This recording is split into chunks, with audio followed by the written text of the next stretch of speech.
Assalamualaikum warahmatullahi wabarakatuh. Perkenalkan kami dari kelompok C. Di sini kami akan mempresentasikan hasil diskusi kami dengan tema diet rendah lemak.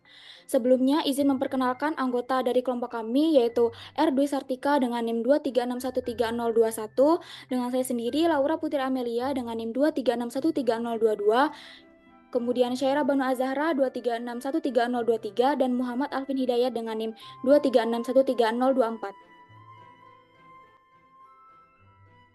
Kemudian pertama yang akan dibahas itu adalah tentang metabolisme diet rendah lemak.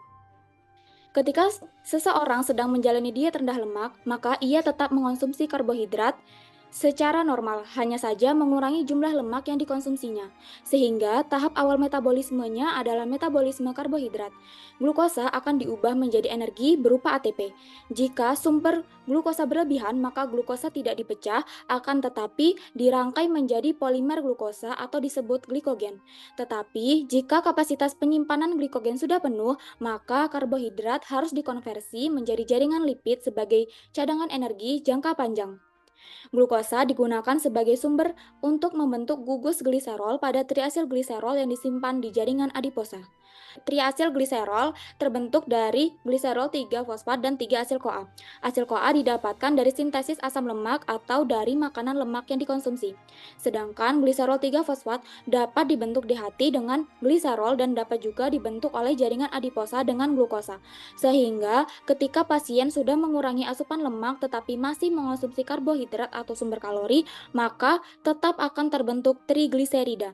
Karena dengan adanya glukosa, maka akan terus terjadi sintesis gliserol 3-fosfat dan dapat terjadi pembentukan trigliserida yang akan disimpan sebagai lemak di bawah kulit. Inilah yang membuat badan terlihat gemuk. Tetapi memungkinkan kadar trigliserida akan berkurang sangat sedikit karena terjadi pengurangan sintesis asil CoA sebab sumbernya dikurangi yaitu berupa makanan lemak. Sehingga ketika hanya mengurangi mengonsumsi lemak, maka tidak terlalu berpengaruh pada berat badan karena lemak yang terletak di bawah kulit akan tetap ada.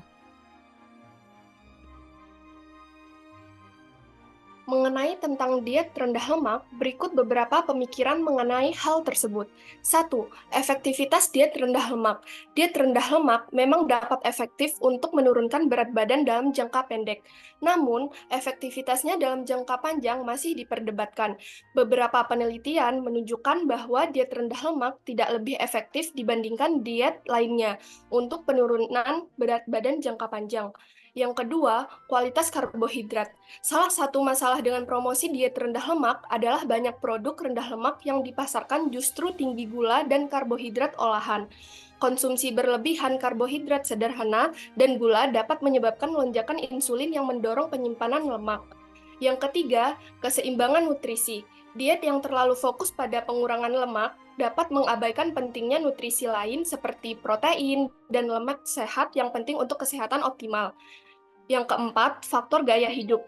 Peningkatan obesitas di Amerika tidak hanya disebabkan oleh diet, tetapi juga oleh faktor gaya hidup seperti kurangnya aktivitas fisik, porsi makan yang lebih besar, dan konsumsi makanan olahan yang meningkat. Dan yang kelima, kompleksitas metabolisme. Penelitian terbaru menunjukkan bahwa metabolisme manusia lebih kompleks dari sekedar kalori masuk versus kalori keluar. Faktor genetik, hormonal, dan mikrobioma usus juga berperan dalam regulasi berat badan. Pendapat kami, berdasarkan informasi di atas, kami berpendapat bahwa pendekatan diet yang seimbang dan disesuaikan dengan kebutuhan individu lebih efektif dibandingkan fokus semata-mata pada pengurangan lemak. Diet yang menekankan pada makanan utuh, sayuran, protein berkualitas, lemak sehat, dan pembatasan gula dan karbohidrat olahan tampaknya lebih menjanjikan untuk kesehatan jangka panjang dan manajemen berat badan. Selanjutnya yaitu efek kumulatif menggabungkan latihan puasa, latihan interval intensitas tinggi, latihan kondisi metabolisme, dan diet rendah lemak. Dengan menggabungkan semua strategi latihan puasa, latihan interval intensitas tinggi, latihan kondisi metabolisme, dan juga diet rendah lemak secara berlebihan, serta secara bersamaan dapat menimbulkan efek kumulatif yang membahayakan bagi tubuh secara fisik. Latihan interval intensitas tinggi adalah olahraga yang menggabungkan jenis olahraga intensitas tinggi dan olahraga intensitas rendah dalam interval waktu yang tertentu. Latihan ini akan menyebabkan beban kerja yang lebih besar di dalam tubuh sehingga akan membakar kalori lebih besar. Latihan ini intens menggunakan glikogen otot sebagai bahan bakar utama sehingga dapat menyebabkan penurunan kadar glikogen otot yang dapat mempengaruhi performa olahraga. Latihan ini dapat mengurangi kadar hormon peptida seperti GLP-1 yang penting untuk regulasi kadar glukosa darah sehingga dapat mempengaruhi fungsi fisiologi tubuh dan meningkatkan risiko penyakit. Selain itu, latihan ini dilakukan secara berlebih dapat meningkatkan tekanan darah dan denyut nadi yang dapat mempengaruhi kesehatan jantung. Penurunan kesehatan jantung dapat menyebabkan peningkatan risiko penyakit jantung.